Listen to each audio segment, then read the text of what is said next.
제 얘기를 어디서부터 꺼내야 할까요? 아들 하나 바라보고 평생을 살았는데 그 하나뿐인 아들 인생을 제 두 손으로 지옥으로 밀어 넣었습니다. 46 먹은 아들놈한테 22살 베트남 아가씨를 며느리로 들인 것도 노후 자금 3천만 원을 죄다 털어 국제결혼을 밀어붙인 것도 다 저였습니다. 그리고 그 어린 며느리가 한국 온 지 열흘 만에 폐물이며 현금이며 싹 챙겨 야반 도주한 날, 제 아들은 그 자리에서 쓰러져 반신불수가 되었습니다. 그 지옥 같은 시간 속에서 우리 모자를 다시 일으켜 세운 건 꽃단장한 젊은 며느리가 아니라 상처투성이 40대 이혼녀 요양보호사와 그 딸아이였다는 이야기를 오늘 들려드리려 합니다. 사연 시작 전 구독과 좋아요를 눌러주시고 여러분의 공감 댓글 남겨주시면 그곳으로 행운이 가득하기를 바라겠습니다. 이제부터 국제결혼 사기로 무너진 아들과 그 아이의 두 번째 봄 이야기 시작합니다. 솔직히 말씀드릴까요? 저는 제 인생이 이렇게까지 흉하게 구겨질 줄은 정말 몰랐습니다. 제 이름은 김말순, 올해 72입니다. 지금은 휠체어에 늘어져 있는 46살 아들을 곁눈질로 지켜보며 하루에도 몇 번씩 기저귀를 갈고 맞지 않는 자세 때문에 짓무른 살에 약을 바르는 게 제 일이 돼버렸지만 불과 몇 년 전까지만 해도 저는 동네에서 꽤 어깨에 힘 좀 주고 다니던 엄마였습니다. 아이고, 김 선생님 아드님은 9급 공무원이라며요? 공무원이 최고지. 효자라면서요?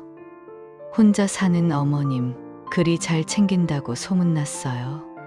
시장에 나가면 동네 사람들이 그렇게 말을 걸어왔습니다. 저도 그럴 때면 괜히 허리를 더 꼿꼿이 세웠지요. 에이, 뭘요? 그냥 밥이나 안 굶게 해달라는 거지요. 입으로는 겸손하게 말하면서도 속으로는 그래. 내가 그래도 아들 하나는 곱게 잘 키웠다 하고 스스로를 다독였습니다. 문제는 너무 곱게 자랐다는 겁니다. 우리 진수는 어려서부터 공부보다는 성실함으로 버틴 애였습니다.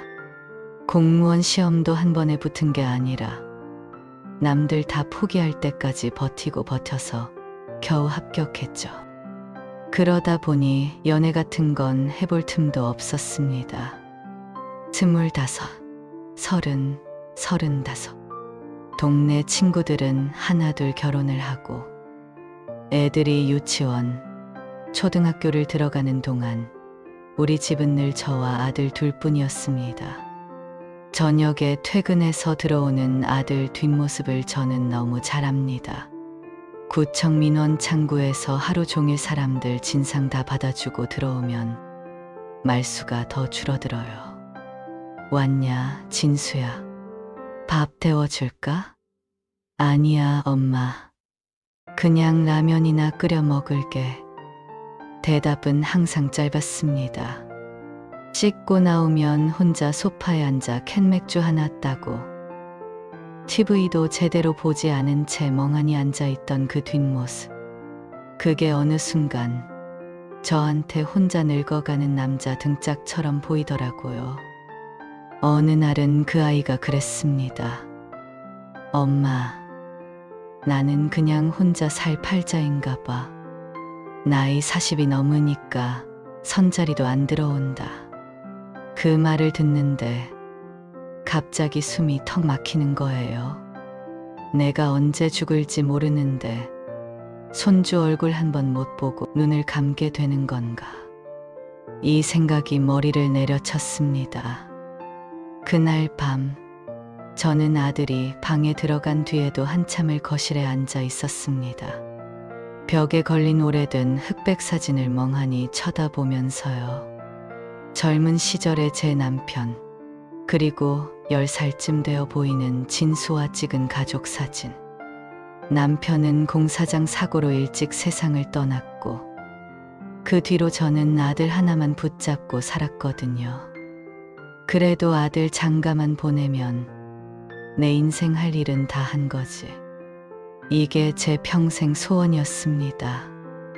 그런데 40을 넘도록 한 번도 집에 여자 손님을 데려온 적이 없어요. 술에 취해 친구들이 우르르 몰려온 날은 있어도 마음을 준 여자, 소개해 줄 여자, 그런 사람은 없었습니다. 그러던 어느 날이었습니다. 동네 복지관에서 하는 노인 프로그램에 갔다가 비슷한 나이대 할머니들끼리 밥을 먹으며 이런저런 이야기를 나누게 되었지요. 우리 둘째가 요즘 베트남 며느리 하나 데려왔잖아요. 아이고, 외국 며느리라 걱정했는데 애를 둘이나 낳고 얼마나 효녀인지 몰라. 국제결혼 이야기가 슬슬 나오기 시작하더니 누군가가 제게 물었습니다. 김 여사는 아들 장가 보냈어? 그 질문에 괜히 내 잘못도 아닌데 얼굴이 화끈 달아오르더라고요. 아직이야. 뭐 애가 좀 늦네. 나는 그렇게 얼버무렸지만 다른 할머니의 말이 제 가슴을 깊이 찔렀습니다. 요즘은 한국 여자들 다 기피야.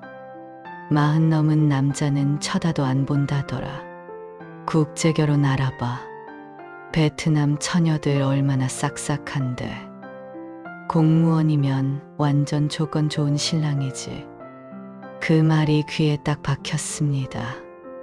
집으로 돌아오는 길 버스 창밖을 보는데 다른 사람들 목소리까지 다 똑같이 들리는 것 같았어요. 국제결혼해라. 베트남 처녀. 40 넘으면 선자리도 없다. 그날 밤 저는 평소보다 일찍 퇴근한 아들에게 밥상을 차려주며 입을 열었습니다. 진수야. 응? 너 국제결혼 생각은 없냐? 아들은 숟가락을 들던 손을 멈추더니 황당하다는 표정으로 저를 쳐다봤습니다. 엄마, 그게 무슨 소리야 갑자기. 요즘 베트남 처녀들이 한국 남자 좋아한대. 너처럼 직장 튼튼하고 성실한 남자면 줄 서서 오지. 나도 이제 나이가 몇인데 손주 얼굴 한 번은 봐야 하지 않겠냐. 그 말에 아들은 잠시 말이 없었습니다. 그러다 한숨을 길게 내쉬더니 조용히 말하더군요. 엄마, 나는 누가 나 좋아해 준다고 하면 나이 상관없이 고맙지. 근데 외국 며느리는 우리랑 너무 다르지 않을까? 그 말에 제가 또 조급해졌습니다. 달라도 배우면 되지. 말 안 통하면 어때? 같이 살다 보면 정이 드는 거지. 너 같은 남자 얻으면 복이지, 그게. 그날은 그렇게 이야기가 끝났지만 씨앗은 이미 심어져 있었습니다. 며칠 후 아들이 퇴근하고 들어오더니 조심스럽게 말하더군요.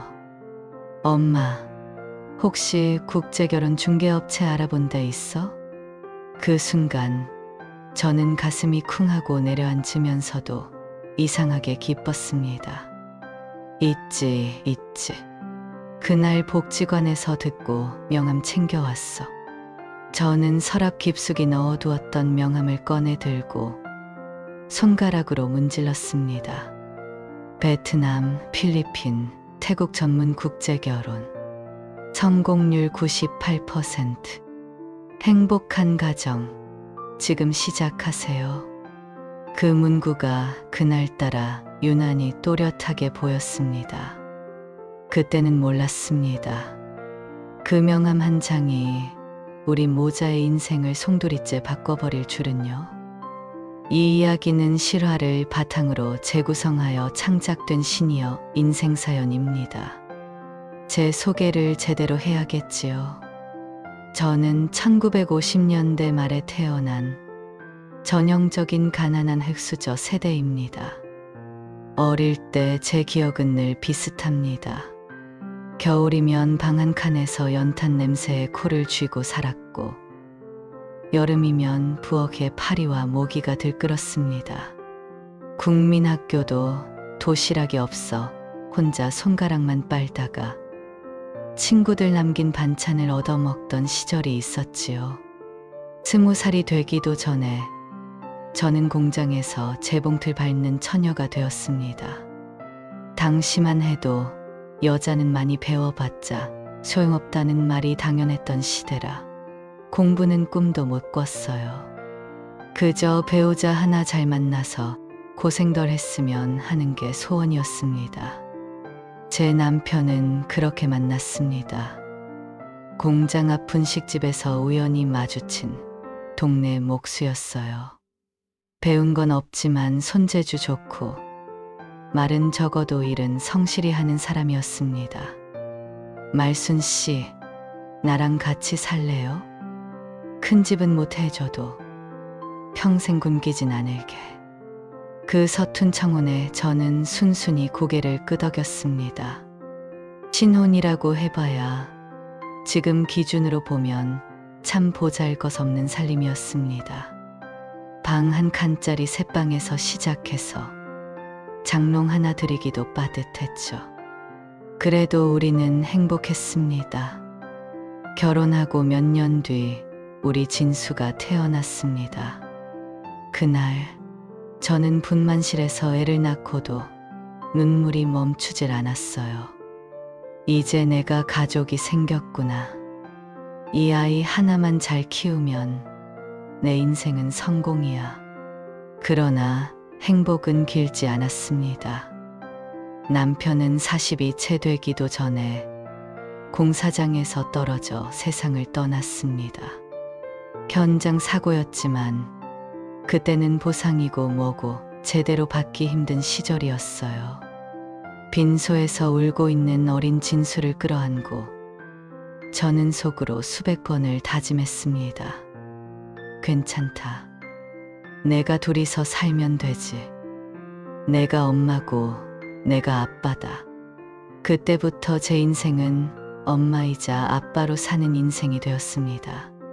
식당 설거지, 시장 좌판, 건물 청소 안 해본 일이 없습니다. 손이 부르트고 허리가 굽어도 진수 도시락만은 꼭 챙겨주려고 새벽마다 일어났습니다. 진수는 참 고마운 아이였습니다. 사춘기도 조용히 지나갔어요. 남들처럼 반항을 하거나 학교를 가기 싫다고 떼를 쓰지 않았습니다. 엄마, 나는 아빠처럼 일찍 죽기 싫어. 안정된 직업 가질 거야. 그래? 그럼 공무원 같은 거 해라. 월급은 적어도 매달 꼬박꼬박 들어오잖니. 그렇게 해서 선택한 길이 9급 공무원이었습니다. 진수는 대학 졸업 후에도 몇 년을 시험 준비만 했습니다. 월세방에 보증금이라도 보태주려고 아등바등 모아둔 돈을 저는 아무 말 없이 시험 학원비로 내줬습니다. 엄마, 미안해. 나 때문에 노후 자금도 못 모으고. 야, 이놈아. 네가 붙으면 그게 내 노후 자금이다. 걱정 마. 결국 그 아이는 해냈습니다. 합격자 발표 날 공단 앞 공중전화에서 전화를 걸어와서 그랬습니다. 엄마, 붙었어. 나 공무원 됐어? 진짜냐? 장하다, 우리 아들. 그날 저는 허리에 힘이 풀려 길가에 주저앉아 펑펑 울었습니다. 지나가던 사람들이 쳐다봐도 상관없었어요. 내가 해냈다. 이 아이 하나만큼은 남들처럼 살게 해줬다. 그 생각뿐이었죠. 그렇게 30 중반이 넘어가고 39이 되었습니다. 아들 월급은 조금씩 올랐고 전세에서 시작한 집도 겨우겨우 대출을 끼고 작은 아파트로 옮겼습니다. 냉장고, TV, 세탁기, 에어컨. 그래, 우리 집도 이제 남들 사는 집이네. 싶을 만큼은 살림이 갖춰졌습니다. 하지만 어딘가가 비어 있었습니다. 명절만 되면 큰 길을 사이에 둔 맞은편 아파트에서 들려오는 아이들 웃음소리가 그렇게 부러웠습니다. 엘리베이터에서 유치원생 손을 잡고 나오는 젊은 엄마들을 보면 괜히 눈을 돌리게 되었어요. 우리 집은 여전히 노모 하나와 중년 노총각 하나뿐인 집이었습니다. 엄마, 나는 혼자 살아도 괜찮아. 진수는 그렇게 말했지만 사실 저도 알고 있었습니다. 그 아이도 저처럼 속으로는 외롭다는 걸요. 밤늦게 화장실에 가려고 방문을 살짝 열어보면 아들이 휴대전화 불빛만 켜놓고 누워있을 때가 많았습니다. 친구 가족들 단체 채팅방 사진이라도 보다가 혼자 피식 웃는 그 옆모습. 이 아이가 나 보내고 혼자 남으면 어떡하지? 제 노후 걱정보다 그게 더 무서웠습니다. 그런 제가 복지관에서 국제결혼 이야기를 들었을 때 귀가 팔랑거릴 수밖에 없었습니다. 젊고 예쁜 베트남 며느리, 손주, 시끌벅적한 집, 명절에 북적이는 식탁. 그림만 떠올려도 가슴이 벅차올랐습니다. 내가 조금만 더 욕심내면 우리 집도 저렇게 될 수 있는 거 아냐? 그때부터 저는 국제결혼이라는 말에 집착하기 시작했습니다. 인터넷은 잘 못하지만 복지관 컴퓨터 교육할 때 강사한테 물어가며 검색을 했습니다.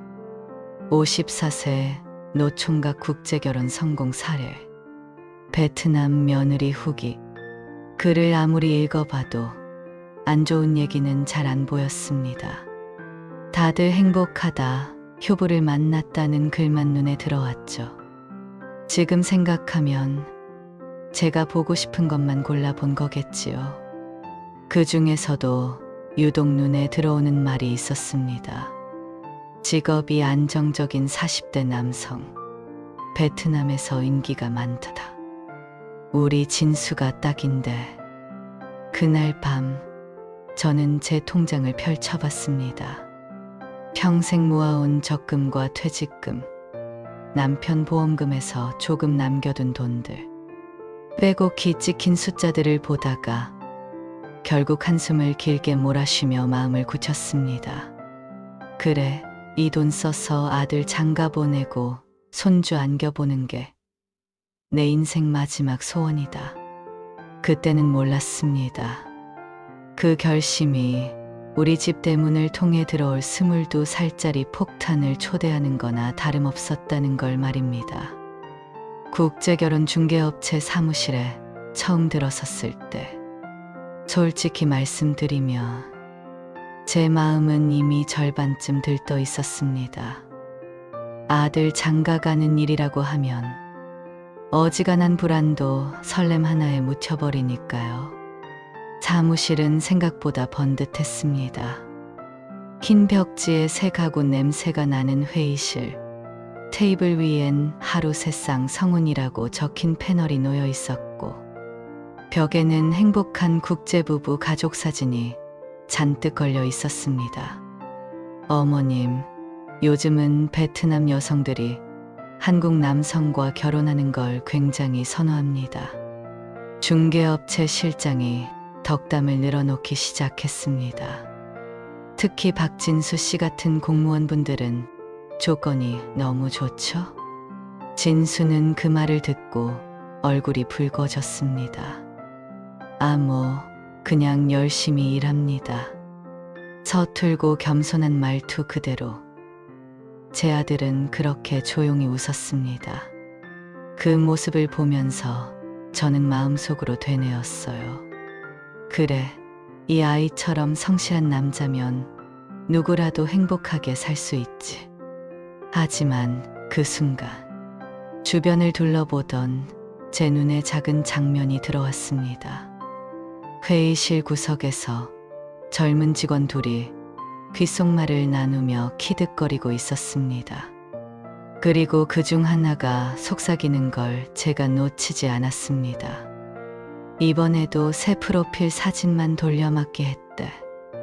근데 몰라. 어차피 계약만 따내면 되잖아? 저는 그 소리를 듣고 순간적으로 어깨가 움찔했지만 듣지 못한 척 했습니다. 제 마음은 이미 너무 간절했거든요. 며칠 뒤 업체에서 프로필을 보내왔다며 전화를 걸어왔습니다. 어머님, 진수 씨한테 소개해드릴 아가씨가 정말 착하고 성실해요. 나이 22살이고 피부가 아주 하얗습니다. 사진이 도착했습니다. 그엔 까만 머리, 큰 눈, 환하게 웃는 그 얼굴. 아들은 사진을 보고 잠시 숨을 들이쉬었고 작은 목소리로 말했습니다. 예쁘네. 그 말 한마디에 제 가슴이 철렁 내려앉았습니다. 아, 우리 아들. 살면서 이런 반응을 보이는 건 처음이구나. 사진 밑에는 깨알 같은 소개가 적혀 있었습니다.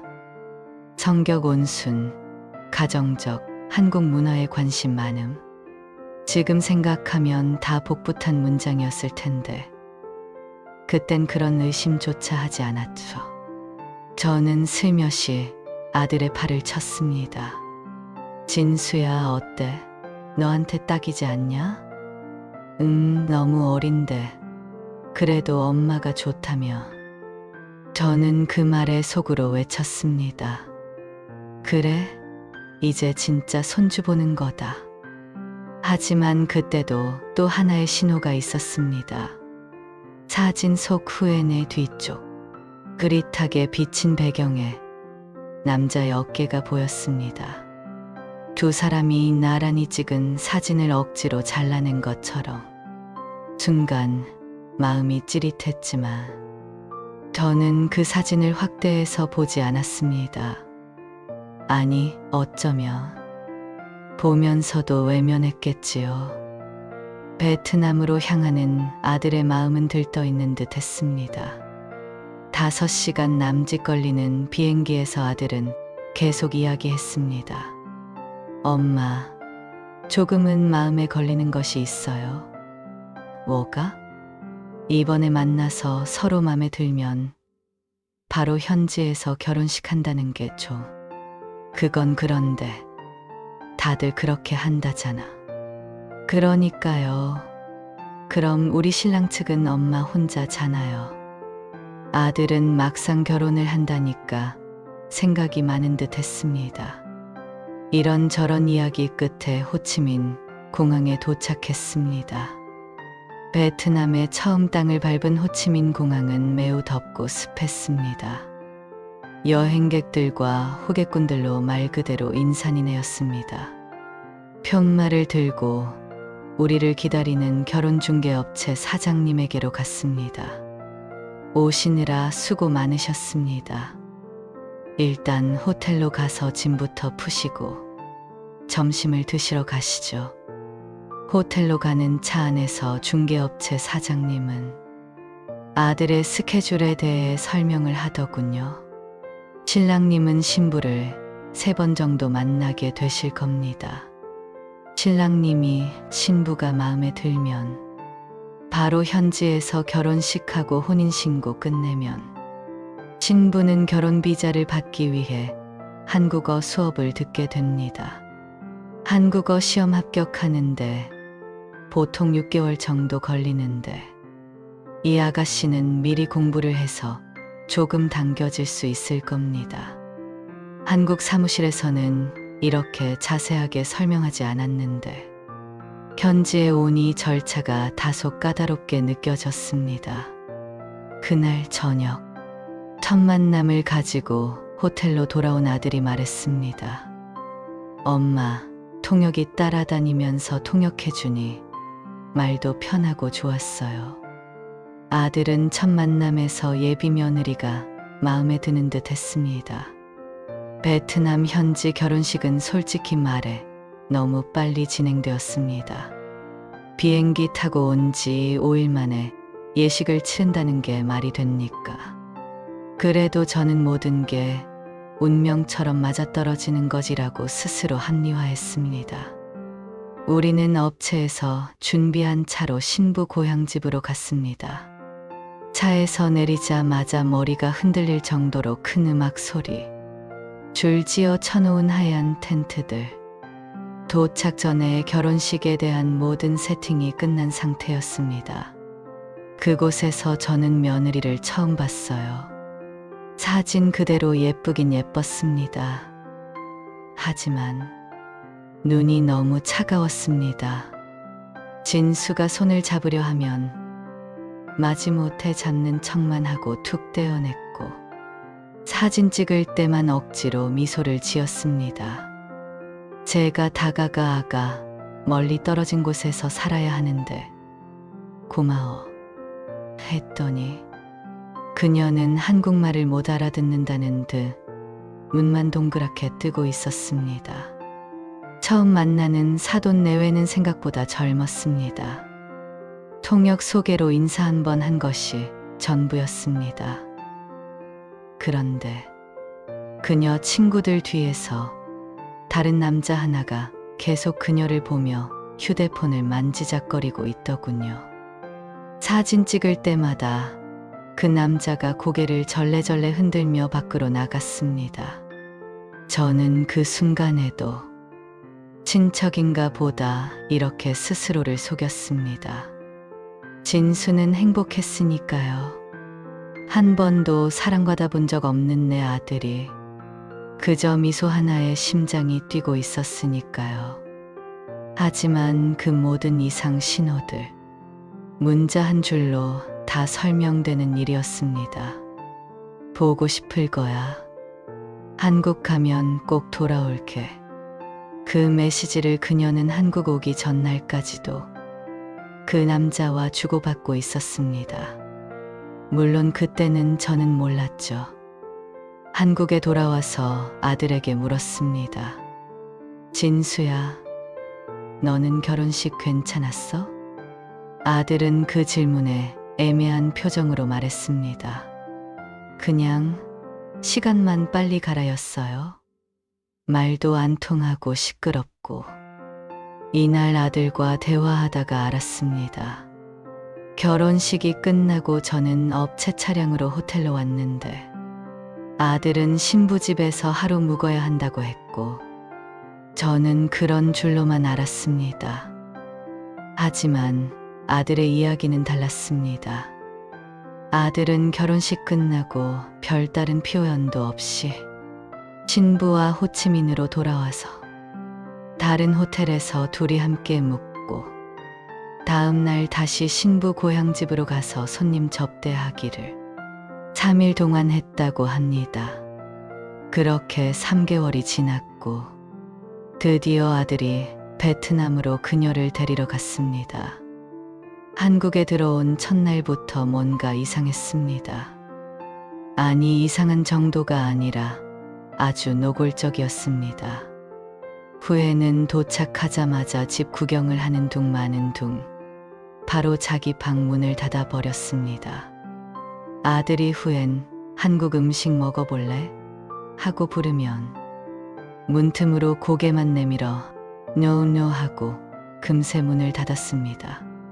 그날 저녁 식탁 한가운데엔 김치찌개, 계란말이, 어묵볶음, 손님 맞이용으로 제가 손에 기름이 번들거릴 정도로 열심히 준비한 음식들이 놓여 있었는데 그녀는 콜라 한 캔을 들고 자기 방으로 돌아갔습니다.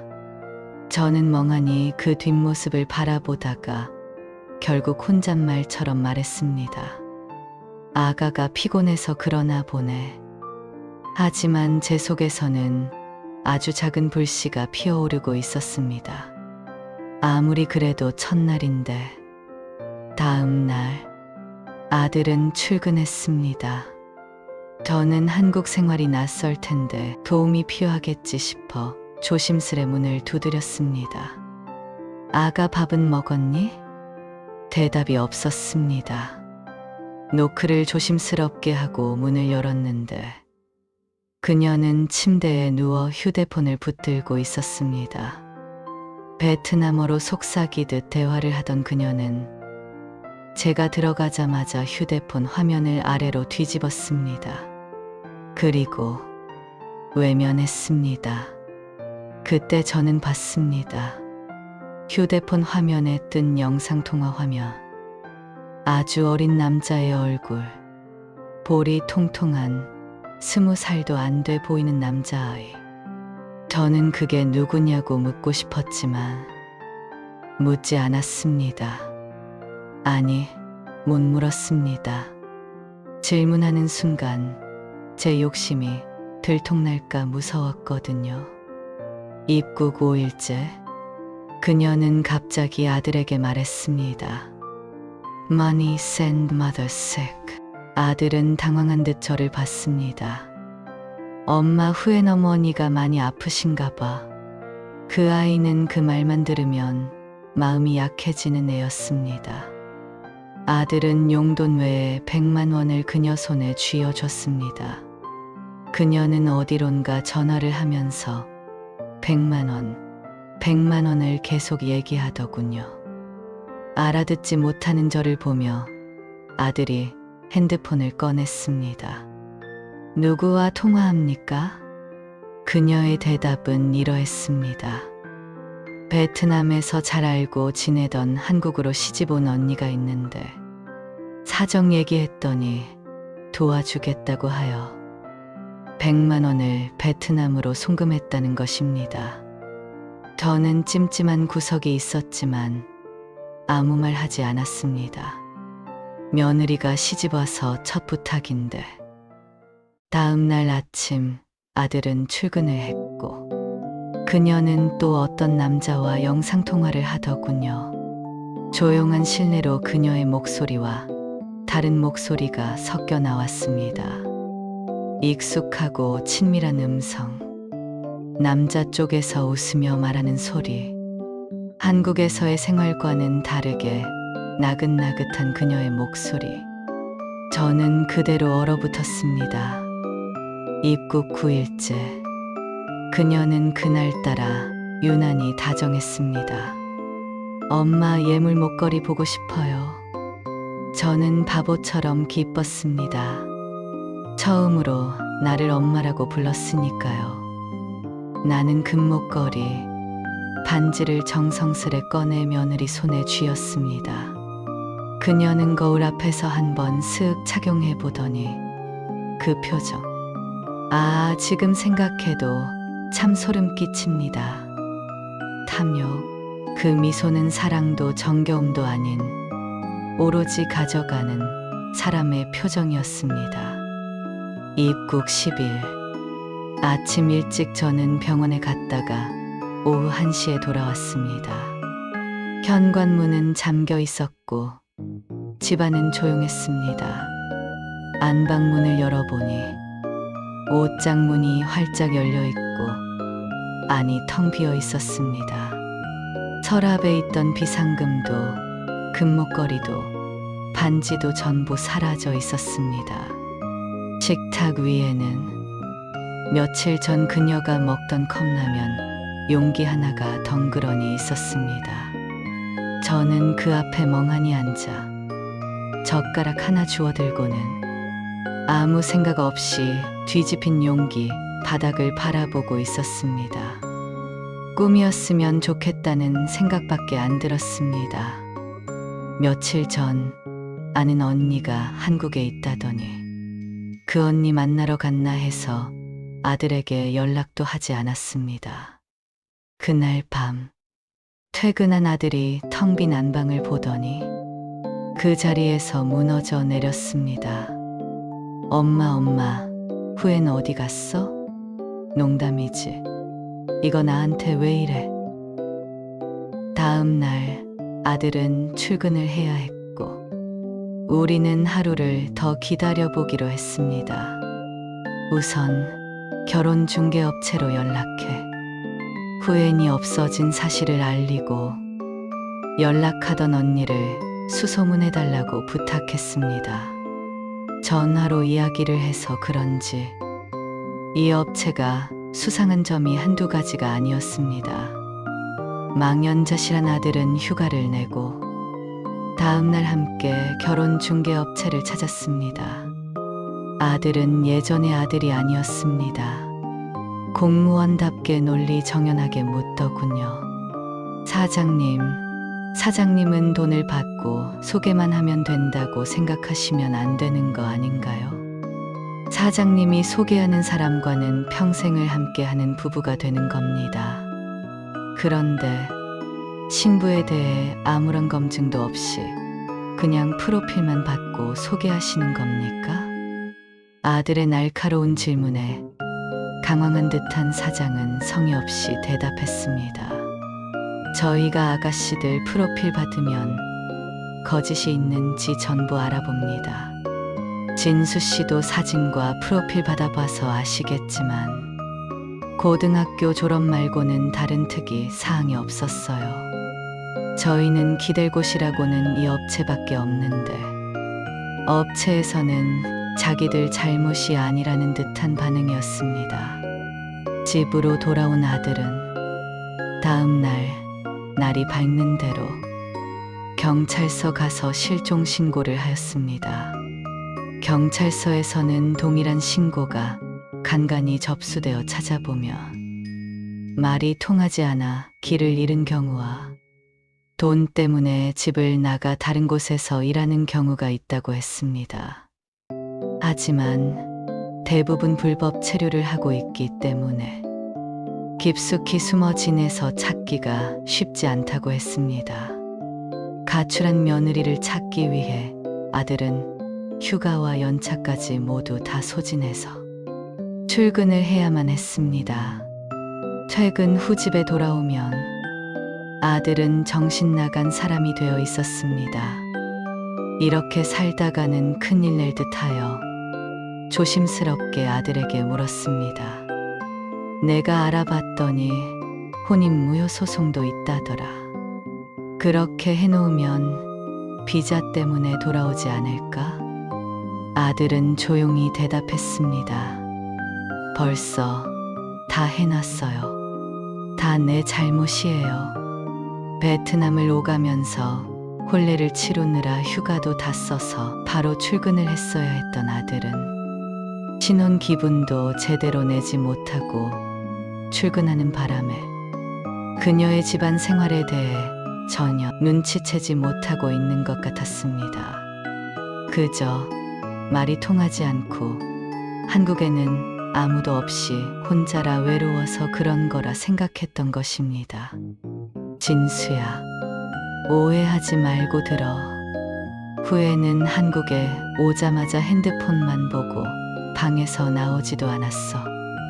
너가 실망할까봐 엄마가 말은 안 했는데 가끔 보면 어떤 남자와 영상통화하는 것 같더라.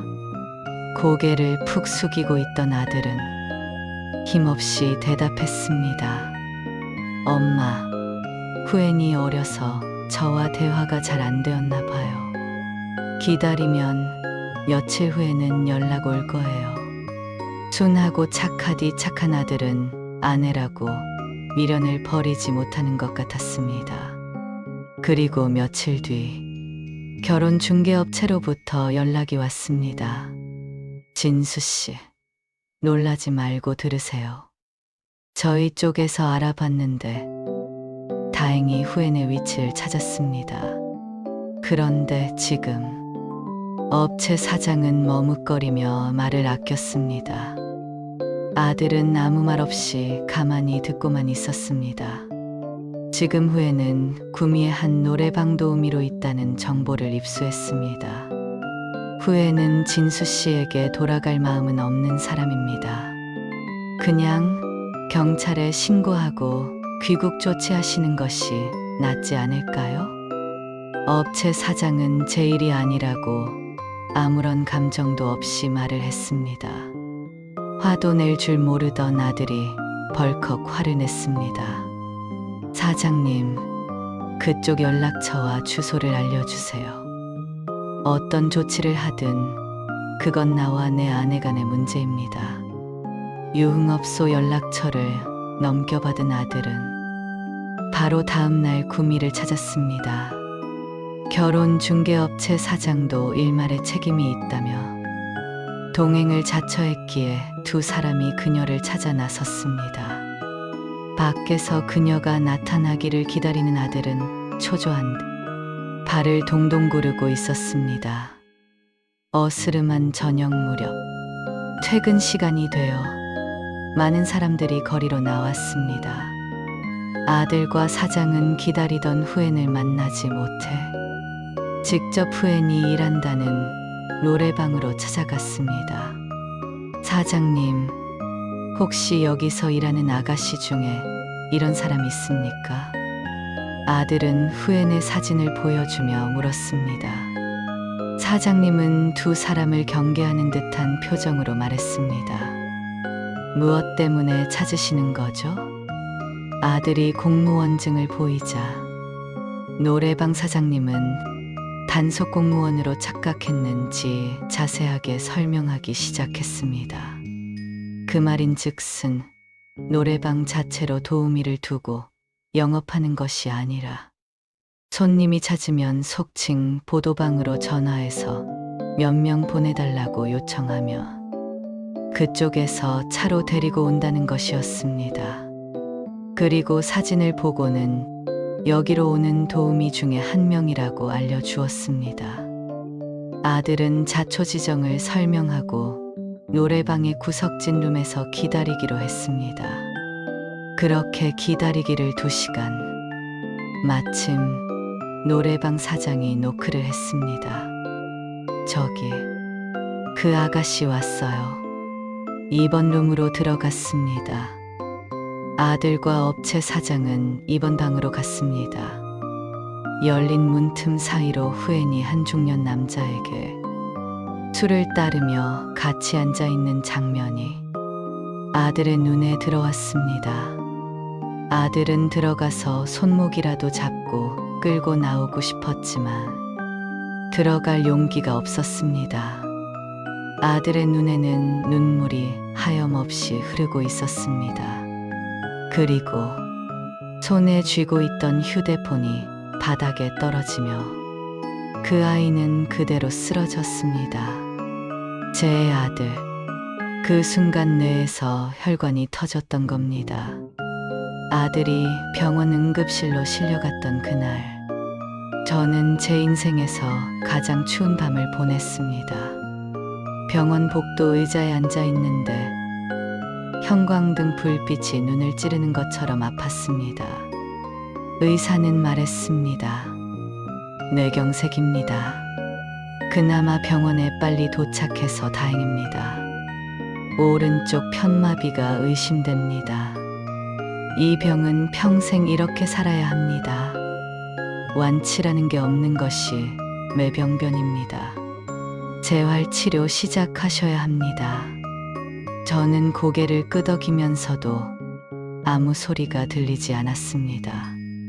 머릿속에서는 후엔이라는 이름만 맴돌았습니다. 그 아이가 도망간 것을 알게 된 순간 제 아들이 얼마나 충격을 받았을까요? 그 충격이 아들의 몸을 무너뜨린 것이라는 생각이 제 심장을 뚫고 지나갔습니다. 아들은 의식은 돌아왔지만 말이 잘 나오지 않았고 오른손과 오른쪽 다리가 축 늘어져 있었습니다. 제가 숟가락을 들어 입에 넣어주면 까무룩 잠이 들었다가 깨면 다시 울었습니다. 그 울음이 어떤 울음인지 아세요? 고통의 울음이 아니라 버려진 사람의 울음. 나는 버림받을 만한 인간이었다고 스스로에게 낙인을 찍는 눈이었어요. 그 울음 소리는 엄마인 제가 들어도 심장이 찢어졌습니다. 병원 퇴원 후 집으로 데려온 뒤가 더 문제였습니다. 혼자서는 아무것도 할 수 없으니 제가 씻기고 먹이고 대소변도 받아내야 했습니다. 하지만 저도 나이가 있고 하니 보통 힘든 일이 아니었습니다. 아들 몸을 들어 올리다가 허리가 뚝 하고 꺾이곤 했습니다. 손목도 시큰거리고 어깨가 타는 것처럼 아팠습니다. 주민센터에서 상담 끝에 재활 도우미와 요양보호사를 신청하라는 안내를 받았습니다. 저는 며칠을 고민하다가 결국 신청서를 냈습니다. 아들을 위해서라기보다 솔직히 말하면 제가 더 이상 버티지 못할 것 같아서였습니다. 어느 평범한 아침이었습니다. 현관문을 두드리는 소리가 들렸습니다. 어머니, 안녕하세요. 이정숙 요양보호사입니다. 오늘부터 박진수 씨 담당입니다. 문을 열어보니 40 초반쯤 되어 보이는 여자가 서 있었습니다. 말수가 적고 차분한 사람. 첫인상은 화려하지도 밝지도 않았습니다. 까무잡잡한 피부에 눈과 주름이 깊게 패여 있고 머리는 질끈 뒤로 묶어 올린 평범한 여자. 손등에는 오래된 상처 자국이 몇 개 보였습니다. 그런데 이상하게 그 얼굴에서 단단함이 느껴졌습니다. 환하게 웃지도 않았는데 사람에게 편안함을 주는 그런 얼굴. 정숙 씨는 벗어놓은 운동화를 가지런히 정리하더니 집 안으로 들어오며 말했습니다. 진수 씨, 인사드릴게요. 오늘부터 제가 도와드릴 거예요. 아들은 고개를 돌린 채 입술을 굳게 다물고 있었습니다. 나가요.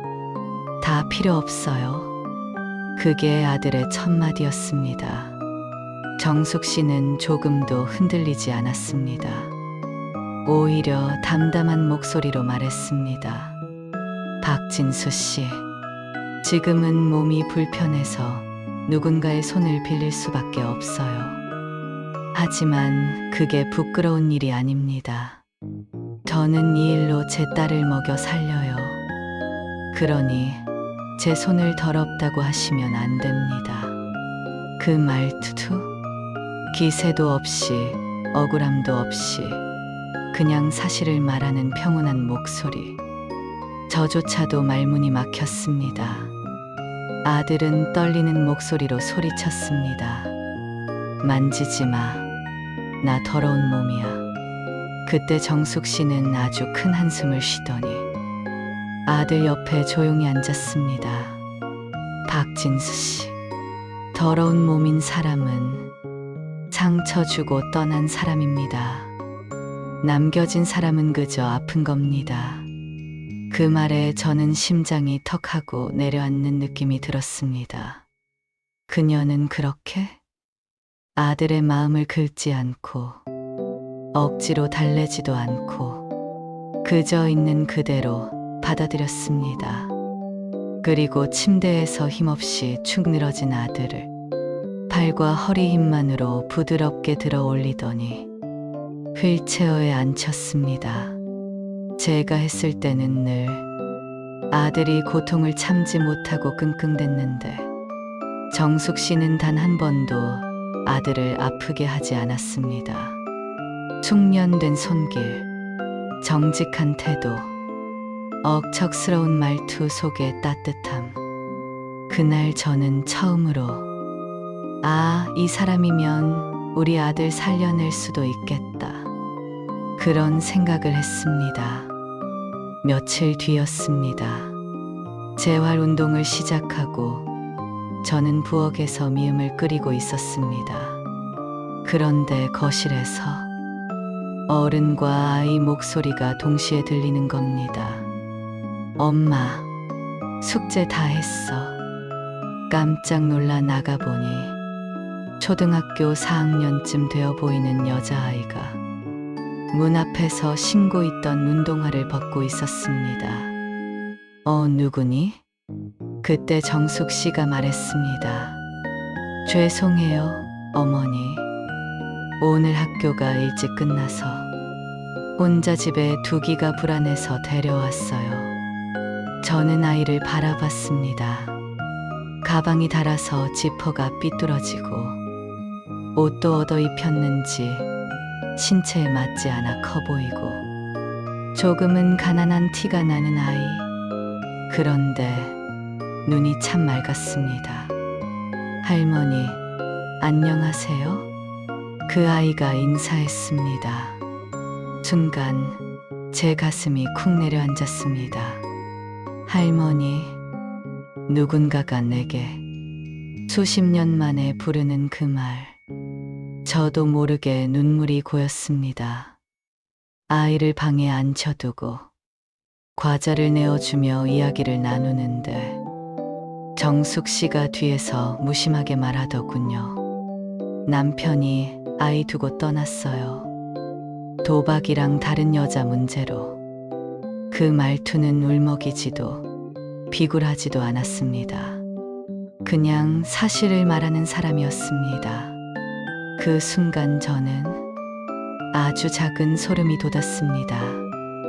이 여자 진짜 세상을 크게 한 번 겪은 사람이구나. 아들도 버림받고, 이 여자는 남편에게 버림받고, 상처의 모양은 달랐지만 두 사람 모두 누군가에게 버림받은 상처가 있었던 겁니다. 그리고 바로 그때 저는 알았습니다. 이 여자가 우리 집의 사람의 틈을 조심스럽게 메우고 있다는 걸. 금이 가고 있던 우리 가정에 아주 작지만 따뜻한 바람이 스며들기 시작했습니다. 정숙 씨가 우리 집에 온 지 석 달쯤 되었을 때였습니다. 그동안 아들은 꾸준히 재활을 했고 왼손으로는 물컵을 잡을 수 있을 만큼 회복했습니다. 하지만 사람의 몸은 회복해도 마음의 부끄러움은 회복이 더디더군요. 어느 날이었습니다. 아침 햇빛이 부엌 창으로 들어오던 평범한 날. 저는 미음을 끓이고 있었고 거실에서는 정숙 씨가 아들과 스트레칭 운동을 하고 있었습니다. 그런데 갑자기 아들이 지팡이를 잡던 왼손을 툭 놓았습니다. 정숙 씨가 놀라 달려갔죠. 박진수 씨, 괜찮으세요? 아들은 손가락을 파르르 떨며 말했습니다. 그만하세요. 네, 그만. 나 이제 혼자 할 수 있어. 정숙 씨, 여기 오지 마세요. 정숙 씨는 순간 숨을 들이켰습니다. 제가 싫어졌어요?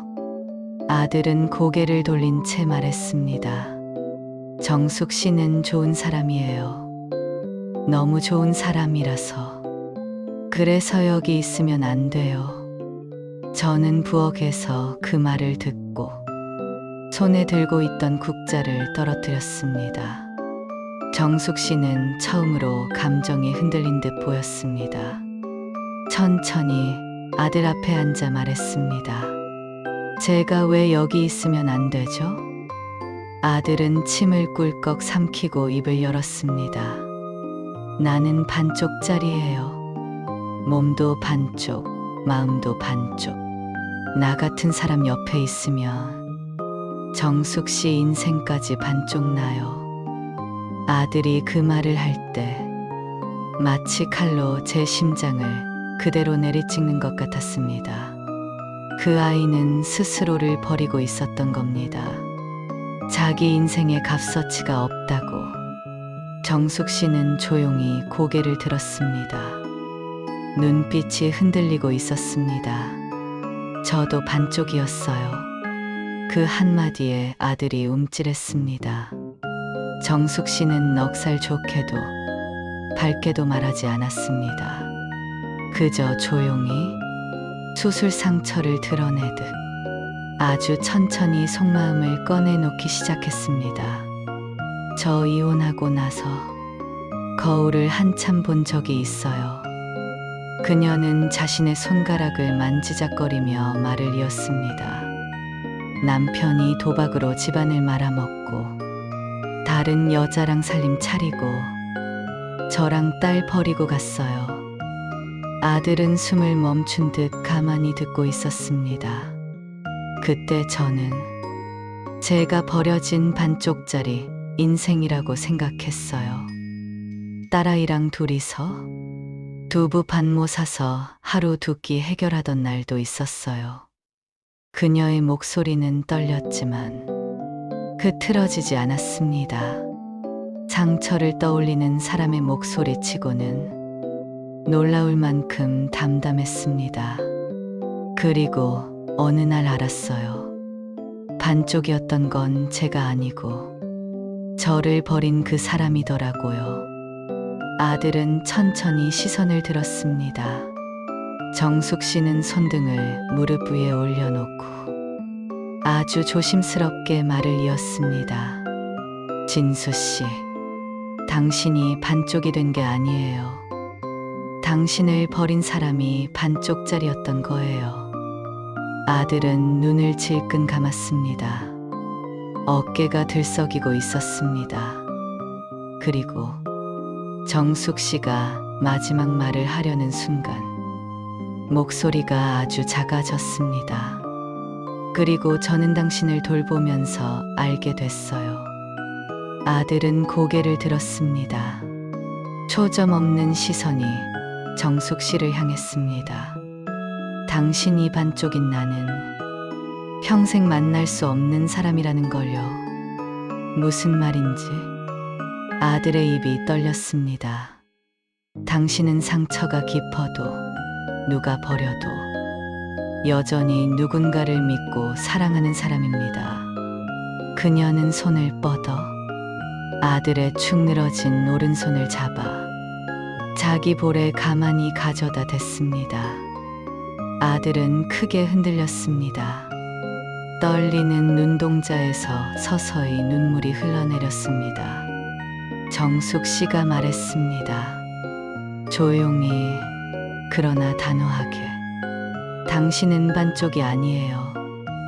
그 말은 가정집의 적막한 새벽을 깨는 기도 같았습니다. 저는 부엌에서 몰래 보고 있었지만 그 말이 제 안에도 꽂혔습니다. 그래, 우리 아들 반쪽 아니었구나. 사람이 상처 때문에 부끄러워지는 게 아니라 누군가에게 상처 준 사람이 부끄러운 거구나. 그 순간 우리 집에 처음으로 희미한 빛이 스며들었습니다. 아들은 결국 울음을 터뜨렸습니다. 오열하는 그 아이의 등을 정숙 씨는 말없이 두드렸습니다. 그녀는 울지도 않았습니다. 소리 내 숨을 들이쉬지도 않았습니다. 다만 흔들리는 아들의 몸을 자신의 품으로 그대로 받아들였습니다. 그리고는 차분히 말했습니다. 저 박진수 씨가 다시 걷는 날을 보고 싶어요. 그래야 우리 셋이서 같이 사진 찍을 수 있으니까. 그 말 속에 그녀의 딸까지 포함되어 있다는 걸 저는 바로 알아차렸습니다. 저는 확신했습니다. 이 여자는 간병인이 아니라 운명처럼 우리 집에 온 사람이라는 것을. 그날 밤 아들은 처음으로 스스로 운동기구를 잡았습니다. 그리고 말했습니다. 정숙 씨 미안합니다. 제가 못난 놈입니다. 도와주세요. 내일도 와주세요. 그 말을 듣고 저는 부엌에서 소리 죽여 울었습니다. 그날이 우리 모자에게 진짜 첫 번째 봄이 찾아온 날이었습니다. 정숙 씨의 고백 이후 우리 집 공기는 정말 달라졌습니다. 누가 일부러 꾸미거나 밝히려 한 것은 아닌데 평소와 똑같은 조명, 같은 가구, 같은 사람인데도 방 안에 희망의 냄새가 감돌더군요. 아들도 달라졌습니다. 전에는 운동을 할 때마다 투덜대거나 힘들다고 손사래를 치던 아이가 그날 이후로는 먼저 기구를 잡았습니다. 정숙 씨, 오늘 저 발목 스트레칭 먼저 하고 싶어요. 이런 말까지 할 정도였으니까요. 그녀는 그런 아들을 바라보며 아주 작게 웃었습니다. 말 많은 웃음이 아니고 입꼬리만 조용히 올라가는 그 미소. 그 웃음이 아들의 눈속 깊은 곳에 오래 머물렀습니다. 재활은 생각보다 빠르게 진전을 보였습니다. 물론 기적처럼 하루아침에 걷게 된 것은 아니었지만 아들은 스스로 몸을 일으키려 했습니다. 말도 조금씩 자연스러워졌습니다. 어머니, 물 좀. 괜찮아? 많이 좋아졌네. 정숙 씨가 잘 도와줘. 그 말을 들을 때마다 제 가슴이 말할 수 없이 뜨거워졌습니다. 며칠 뒤 아침 햇살이 따뜻하게 들던 날이었습니다. 정숙 씨가 현관 앞에서 딸아이 손을 꼭 잡고 서 있었습니다. 어머니, 죄송해요. 오늘은 딸아이가 학교 체험학습이 늦게 끝나서 혹시 여기서 조금만 기다리게 해도 될까요? 저는 말할 것도 없다는 듯 웃었습니다. 그럼 들어와야지. 밥도 먹고 가. 할머니가 국 만들어 놨다. 맛있게 먹을래? 정숙 씨 딸은 그날 또박또박 말했습니다. 할머니, 고맙습니다. 저는 그 말에 또 가슴이 덜컥 내려앉았습니다. 할머니라는 말이 이렇게 오래 묵혀 있었나 싶을 만큼 목이 뜨겁고 눈물이 고여서 얼른 고개를 돌렸습니다. 그날 저녁 우리 넷은 식탁에 둘러앉아 밥을 먹었습니다. 아들은 숟가락을 잡은 왼손이 조금 떨렸지만 혼자 먹겠다고 고집을 부렸습니다. 그 모습이 너무나 당당했습니다.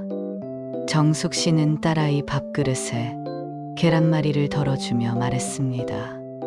천천히 먹어. 흘리지 말고.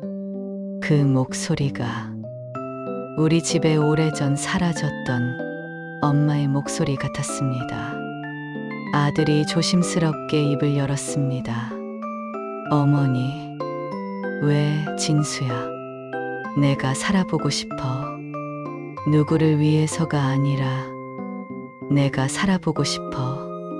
저는 그 말을 듣고 젓가락을 떨어뜨릴 뻔했습니다. 그 아이는 도망간 젊은 며느리에게 버림받고 자기 인생을 반쪽이라고 생각하던 아들입니다. 그런 아들이 처음으로 말한 살고 싶다는 말, 그 한마디에 제 생이 구원받는 느낌이었습니다. 사람이 다시 살아나는 건 정말 작은 따뜻함 하나가 천천히 스며들어 만들어내는 기적이었습니다.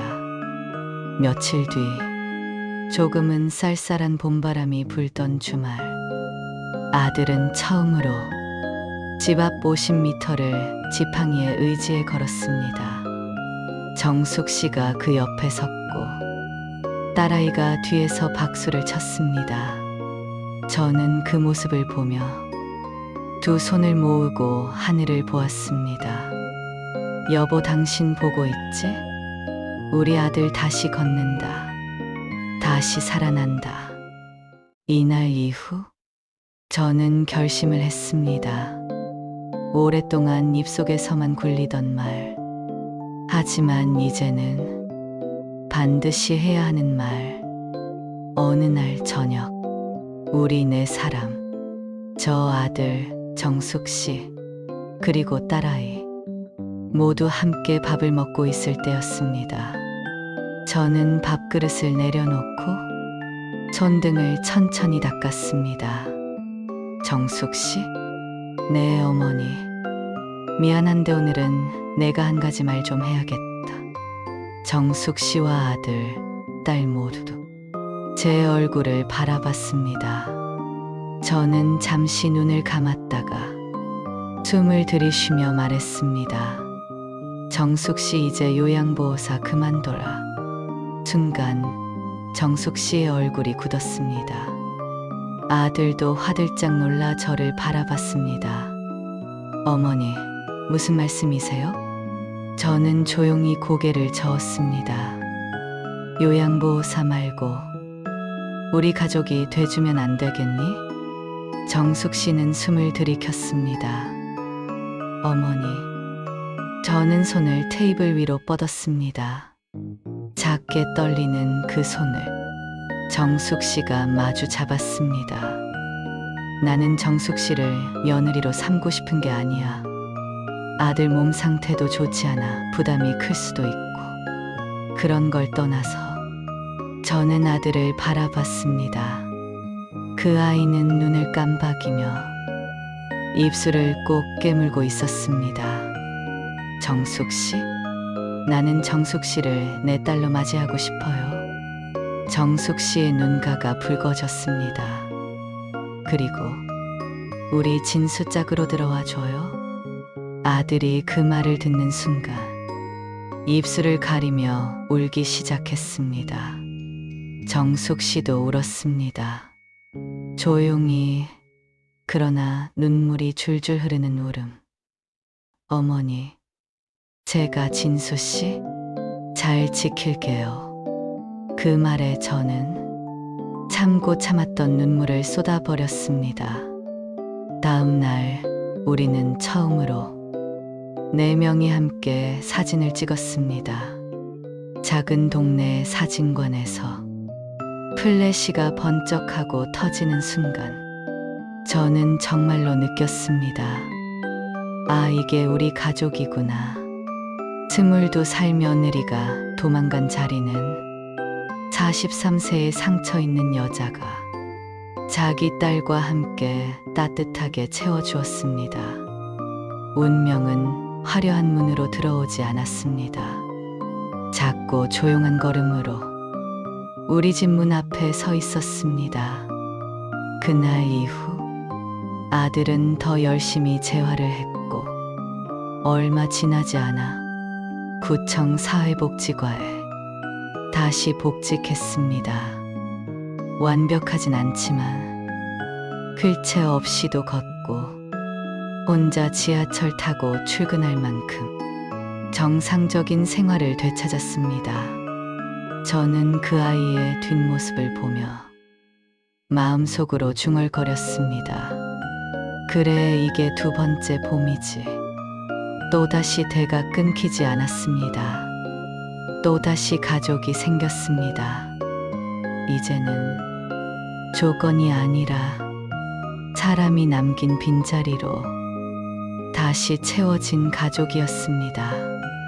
아들이 다시 구청으로 복직한 첫날, 저는 아침부터 조마조마한 마음으로 창밖만 바라보고 있었습니다. 출근 준비를 하는 아들이 지팡이를 짚고 현관 앞으로 나왔습니다. 그 아이가 말했습니다. 엄마, 오늘 첫날이니까 일찍 갈게. 그래, 무리하지 말고 버스 너무 붐비면 택시 타고. 괜찮아. 걷는 것도 연습이야. 그 말이 참 가슴을 쿡 찔렀습니다. 버스 정류장으로 걸어가는 아들의 뒷모습. 뒷짐지고 걷던 예전 모습과는 많이 달랐습니다. 다리를 조금씩 끄는 모습, 어깨가 기울어진 모습. 하지만 그날만큼은 그 어떤 금이 환향보다 빛나는 출근길이었습니다. 저는 아들이 버스에 올라타는 순간을 끝까지 바라보았습니다. 버스 문이 닫히고 서서히 멀어지는 뒷모습이 보이지 않을 때까지 저는 꼼짝도 하지 못했습니다. 문득 제 눈에서 눈물이 뚝 떨어졌습니다. 살았다. 우리 아들 살았다. 그렇게 느꼈습니다. 그날 오후 정숙 씨가 잠깐 들렀습니다. 직업을 정리했다고 했지요. 어머니 오늘부터는 정식으로 보호사 정숙이 아닌 말순 어머니의 딸입니다. 그 말에 제 입술이 바르르 떨렸습니다. 그래, 오냐? 우리 따라오냐? 그녀는 조용히 웃으며 딸아이를 데리고 집 안으로 들어왔습니다. 딸아이는 제게 작은 쪽지를 내밀었습니다. 연한 분홍색 종이에 삐뚤빼뚤 적힌 글씨. 할머니, 우리 이제 가족이지요? 그 글씨 하나하나가 제 심장에 스며들었습니다.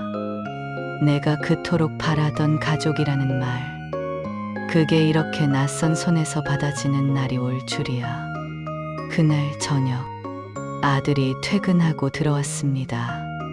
풋풋한 땀 냄새와 함께 살짝 피곤한 얼굴이었지만 눈이 살아 있었습니다. 어머니, 오늘 잘하고 왔어요. 그래, 잘했다, 잘했다, 내 아들. 저는 그 아이 손을 꼭 붙잡고 한참을 놓지 못했습니다. 아들도 말없이 제 손을 감싸며 따뜻한 미소를 지었습니다. 그 순간 정숙 씨가 주방에서 조심스레 말했습니다. 진수 씨, 오늘 축하드려요. 새 출발 잘하셨어요. 아들은 천천히 정숙 씨를 바라봤습니다. 그리고 아주 작은 목소리로 말했습니다. 고마워요. 정말 고마워요. 나 살려줘서. 정숙 씨의 눈가가 흔들렸습니다. 그리고 그 흔들림 속에 사랑이 서려 있었습니다.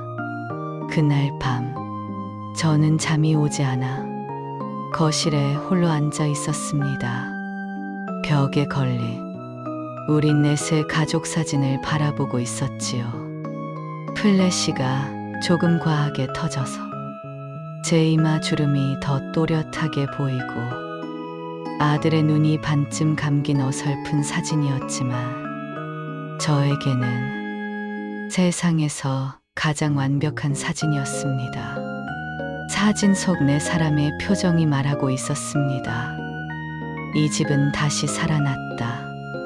다음 날 아들이 출근한 뒤 정숙 씨와 딸아이와 셋이서 함께 점심을 차려 먹을 때 저는 아주 조심스럽게 마음을 꺼내놓았습니다.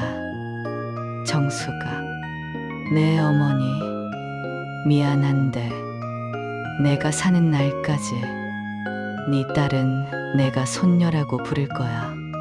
싫으면 말하렴. 정숙 씨는 젓가락을 놓으며 살며시 웃었습니다. 싫다니요, 어머니. 저 그 말 듣고 싶어서 여기까지 온 거예요. 저는 그 말에 설거지통 앞에서 어깨가 들썩이도록 울었습니다. 며느리에게 버림받고 몸이 부서지고 마음까지 무너졌던 아들이 이제는 누군가에게 사랑받는 남자가 되어 있었습니다. 저도 늦게나마 딸을 얻었고 손녀를 얻었습니다. 그저 손주 하나 보겠다는 욕심으로 22살 아가씨를 데려왔던 그때의 제 판단은 제 생에서 가장 큰 실수였지만 그 실수 끝에서 우리는 하나의 새로운 가족을 만났습니다. 제 욕심으로 시작된 비극을 타인의 진심이 기적처럼 덮어준 거죠. 여러분, 저는 늦게 배웠습니다. 정말 늦게 깨달았습니다. 사람은 조건으로 만나는 것이 아니었습니다.